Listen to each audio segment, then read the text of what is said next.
Welcome back to Exciting Europe. You're looking at the exterior of the Church of Saint Maurice at the Greater Monastery, or in Italian, San Maurizio al Monastero Maggiore.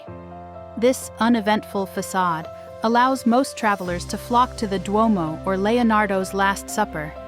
But we're going inside to see something breathtaking, something most Milan visitors miss. This is a stunningly decorated single-nave church. But what it lacks in size, it makes up for in sheer artistic power. In fact, its interiors are so completely covered in vivid 16th century frescoes that art historians have given it an extraordinary nickname, the Sistine Chapel of Milan. But this church is famous for more than just its art.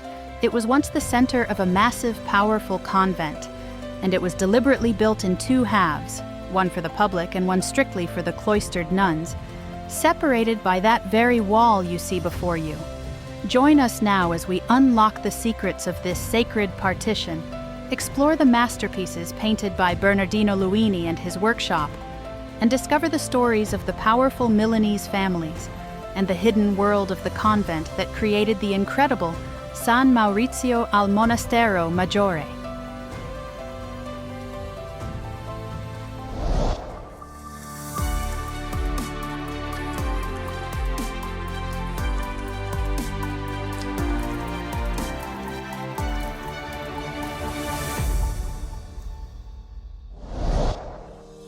The church is centrally located, just a short and pleasant walk from the Sforza Castle and not far from Leonardo da Vinci's Last Supper.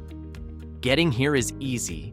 The church is a quick walk from the Cadorna metro station, which serves both the M1 red and M2 green lines. Keep in mind that the hours are maintained by volunteers, so they can sometimes change. Generally, you can visit the church from Tuesday to Sunday, 10 a.m. to 5:30 p.m. Last entry is usually at 5 p.m. It is important to note that the church is closed to visitors on Mondays. Stepping inside, the simplicity of the facade is instantly forgotten. You're immediately overwhelmed by a ceiling of ornate barrel vaults and walls exploding with color.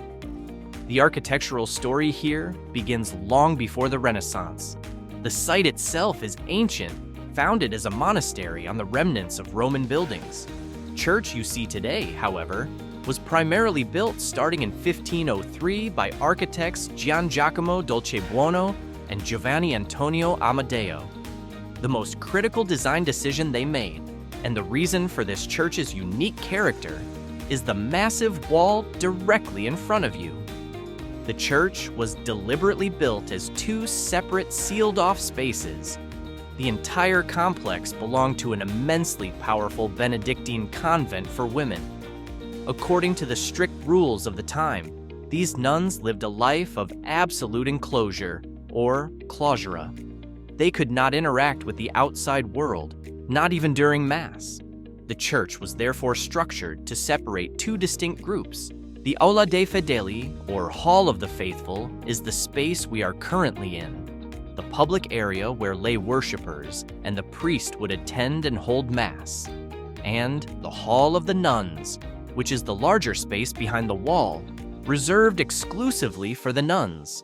The two worlds were only connected through a small grille placed high above the main altar, allowing the nuns to hear and participate in the service without ever being seen.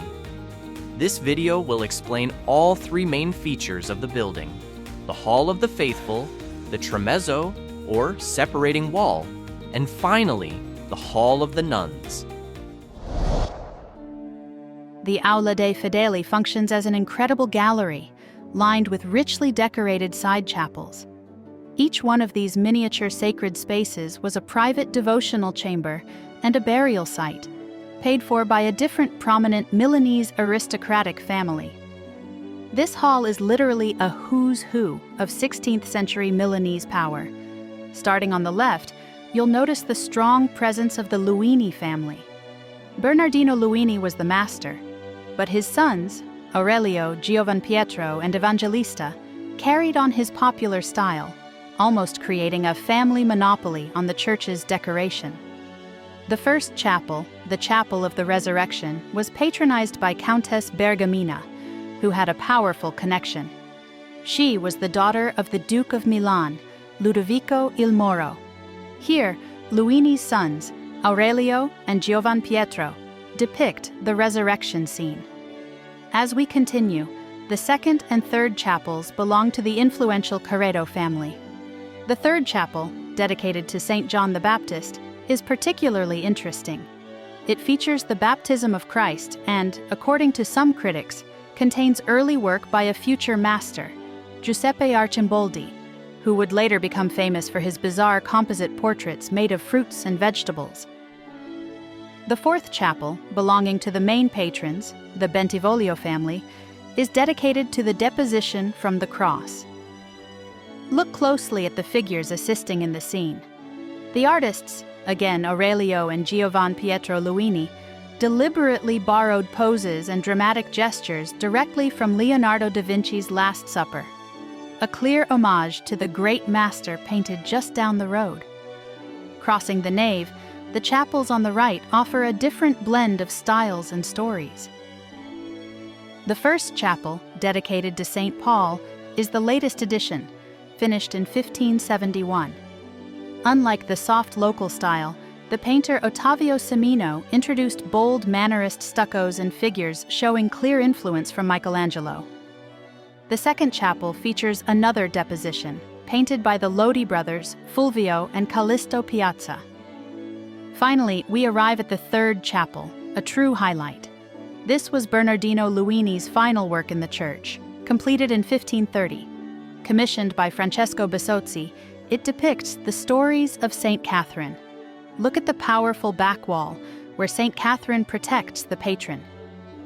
But the real drama is on the side wall, in the scene of the decapitation of St. Catherine. The beautiful figure of the saint, wrapped in gilded robes, is traditionally believed to be a portrait of the notorious and scandalous Countess of Chalante. The Countess was executed in 1526 for murder and adultery. The fact that the most famously beautiful, yet morally compromised, woman of the age was possibly immortalized as a saint in this sacred place is a fascinating true twist of Milanese history painted right here on the wall. The side chapels, therefore, are not just a display of devotion, but a brilliant record of Renaissance patronage, artistic lineage, and a sprinkle of high society scandal. Now, let's talk about the absolute heart of San Maurizio, the Tramezzo. This massive wall is the physical symbol of the nuns' strict vow of enclosure that lasted for centuries. The Tramezzo separates the public hall of the faithful from the private hall of the nuns. At its base is the main altar, flanked by the 1578 altarpiece, the beautiful Adoration of the Magi by Antonio Campi. But all around this canvas is the original Luini masterpiece. Luini's cycle here is exceptionally detailed and is considered his authentic, highest quality work. Look at the first level. Luini painted serene female saints and angels, like Saint Cecilia and Saint Ursula on the right, or Saint Apollonia and Saint Lucy on the left. Above these, in the third level, are two large panels showing dramatic scenes, the martyrdom of Saint Maurice and Saint Sigismund presenting the church model. The central panel, the Assumption, is actually considered less masterful and likely painted by Luini's school or workshop. Up in the curved lunettes on the wall, the powerful patrons are immortalized as saints, Alessandro, Bentivoglio, and Ippolita Sforza. They are painted in incredibly sumptuous court robes and look quite youthful, even though they were in their 60s at the time. Surrounded by saints who gently place a hand on their shoulder to point toward the Blessed Sacrament, this was their public statement of power and piety. The serene classicism, the monumentality of the figures, and the soft transition of light and shadow, or chiaroscuro, show Luini's incredible skill.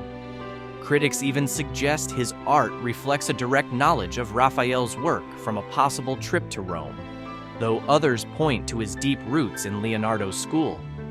In every panel, the Tramezzo stands as the ultimate paradox, a firm wall of separation, yet a spectacular canvas of public prestige and devotion. To the left of the Tramezzo is a narrow, humble corridor which will now take us across the divide. We are stepping into the Hall of the Nuns, the secret, private space where the cloistered community lived their lives in devotion, hidden from the public eye. This is actually the larger of the two halls, a stunning revelation that most Milanese never saw. Its decoration was intended for a very specific and privileged audience, the wealthy nuns who resided here. They would gather in the upper loggia or choir right behind the grille we saw earlier to participate in Mass. The artistic program here is distinct from the public hall. It's less about public status and more about intimate religious narrative and private contemplation. The oldest art in the entire church is actually right here in the nuns area. Look up at the archway's vault. You see a deep, midnight blue sky dotted with gold stars, featuring the blessing eternal Father and musician angels. This work, attributed to the workshop of Vincenzo Foppa, reflects an earlier late 15th century style, setting a devotional tone. Just as he dominated the public side, Bernardino Luini was heavily commissioned here by the Bentivoglio family, who had daughters in the convent. He completed a vast second cycle, dedicated not to the Passion, but to other key biblical stories, intended for the nuns' daily meditation. When Luini's sons took over, they continued the tradition with impressive skill. Look at the end chapels, where the youngest son, Aurelio Luini, shines. His work, like the stories of Noah's Ark and the Adoration of the Magi, is more dynamic, even dramatic, showing influences from Flemish art, full of anecdotal details that make the scenes feel lively and engaging.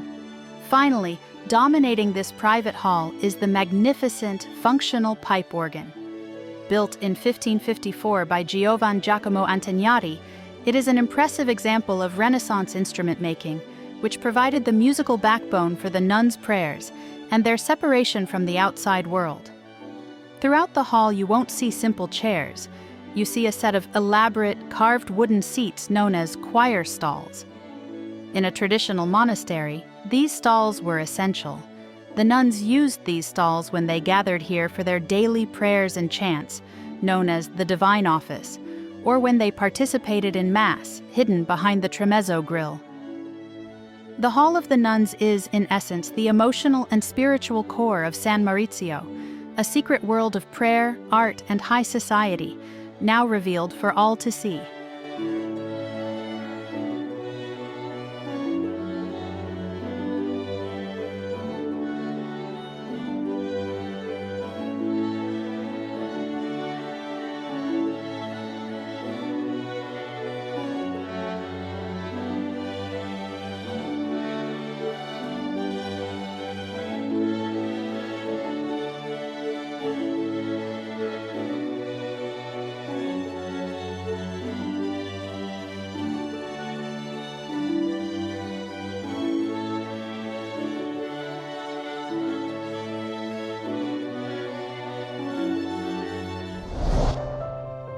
Thank you for joining us on this deep dive into the hidden world of San Maurizio al Monastero Maggiore, a place where the rigid rules of the cloister and the ambition of Renaissance art came together to create the Sistine Chapel of Milan. We hope you enjoyed unlocking the secrets of the sacred divide, seeing the inner world of the nuns, and discovering the scandal behind some of Milan's most beautiful portraits.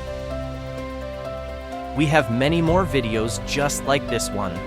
Be sure to check out our Milan playlist for an array of highly practical and fascinating content, covering everything from Milan Transport Explained and Milan airports to the ultimate Milan in one-day itinerary, the best one-day trips from Milan, and the city's essential galleries, museums, and intricate churches. Don't forget to like this video if you were amazed by the hidden hall of the nuns. Subscribe for more architectural secrets, and let us know in the comments. Which Milanese masterpiece should we uncover next?